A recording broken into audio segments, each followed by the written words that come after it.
In this section of the course, we finally come to the process of composing, where we were constrained in the last section to a pre-existing melody, which allowed us to focus on how we use the T voice harmonically and contrapuntally. This time we are unconstrained.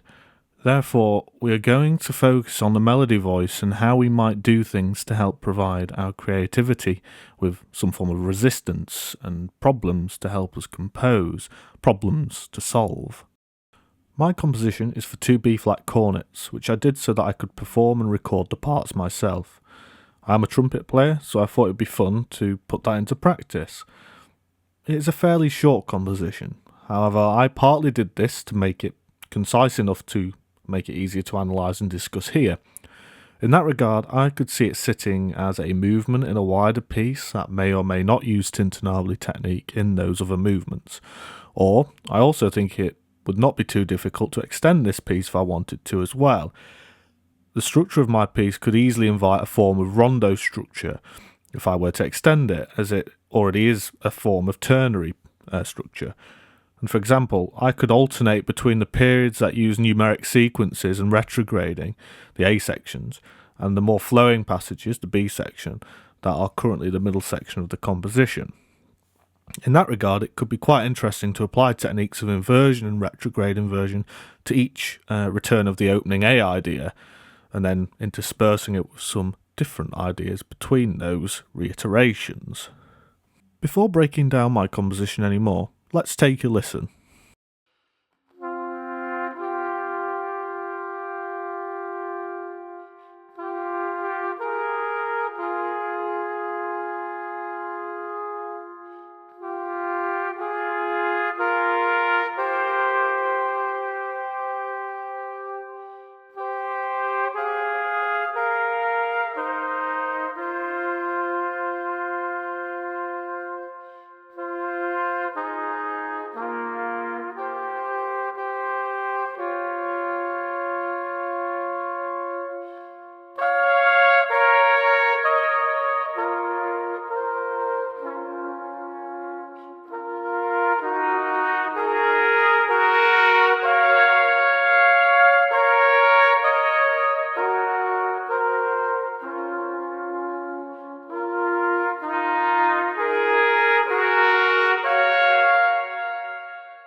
So what techniques did I use?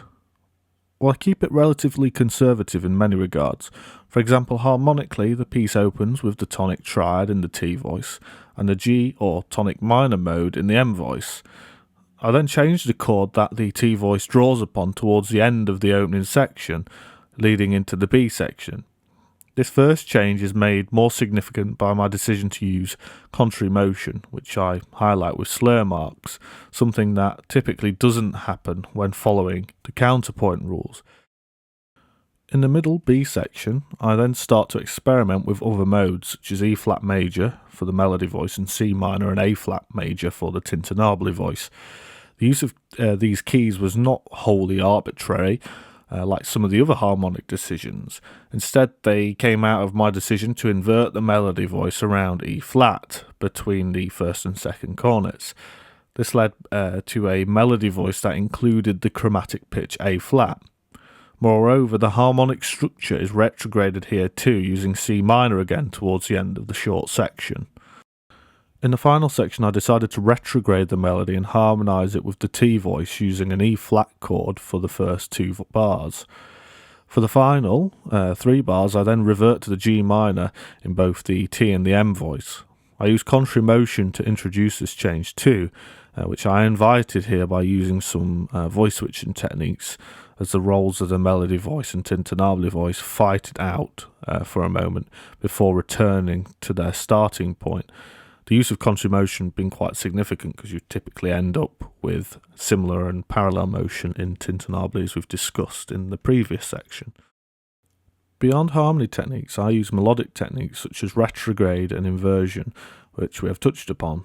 I also use numeric sequencing and note withholding, which I will now discuss.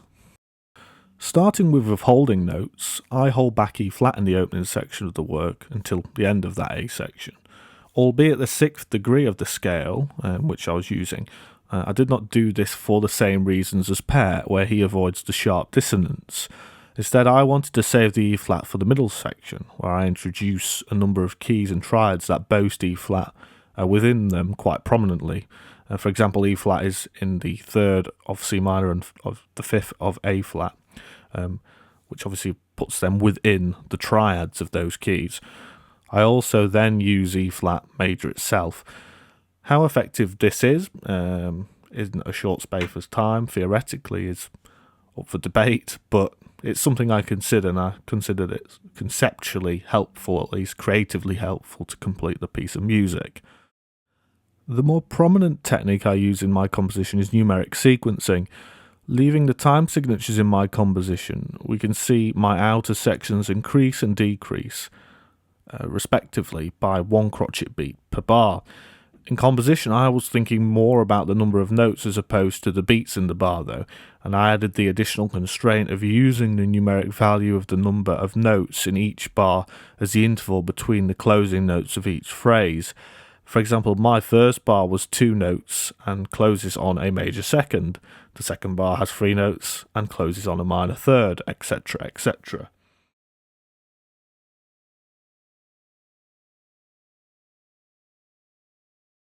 It is for this reason that I changed the T-voice's triad and used contrary motion at the end of the first section. Tintinnabuli counterpoint rules of the second position type, be it inferior or superior, do allow for notes a 6th apart. However, I thought it could be interesting to get to the 6th interval, which also marks the end of the section via contrary motion. I do the same thing at bar 11, as a kind of battle between the two parts, wrestling over which one will be the melody voice for the rest of the composition. Lastly, the retrograde and inversions which we touched upon. Retrograding occurs between the outer sections where I retrograde the melody voice and adapt the T voice. Inversion occurs, as I said, in between the 2 cornets in bars 6 and 7, where the falling and rising idea with expanding falling intervals is reversed intervallically around E flat. For example, the first cornet follows the pattern 3rd down, 2nd up, 4th down, 2nd up, 5th down, while the second cornet follows that pattern in reverse. 3rd up, 2nd down, 4th up, 2nd down, 5th up. So the same intervals, but the direction is reversed. I also maintain the interval qualities, which led me to use the A flat, which I mentioned before. Albeit conservative in many respects and a short composition, I was still able to get many techniques into my piece. Measured harmonic changes that I use to accentuate its structure. Melodic techniques to help me extend the material, but also to keep their floating nature under control. I don't think without tintinnabuli techniques and using the techniques here, forcing myself to use them and use them in creative ways, without those, I would not have composed a piece like this. And I think that's a hugely positive thing to take. It's forced me into a new creative space. I now invite you to compose your piece. Remember, use techniques from the course, but do not only limit yourself to these techniques. Moreover, do not feel like you have to use every technique. Less can be more. Here are the rules that we outlined in the opening lesson of this section. Number 1. Largely keep the 2 parts in a 1-to-1 rhythmic ratio. Number 2. Only have 2 musical lines or voices, 1 tintinnabuli and 1 melody. Number 3. Use at least 1 harmonic technique discussed in the middle section and at least 1, but ideally 2, of the techniques discussed and practiced in this final section of the course. And number 4, finally, keep the piece short so that you can focus on the details and appraise it more easily at the end. If you are stuck on a section or getting started at all, impose a technique straight away and build the music to fit that technique's constraints. For example, if you cannot come up with a melody at all, impose a numeric sequence and think about how that could be used to shape your melody writing. It could be that the numbers impose a limit on phrase lengths, or it could be the use of certain intervals. If you have material already and you are stuck, what do the ideas you have sound like backwards, upside down, or both? If you're stuck, give yourself a shove by constraining yourself.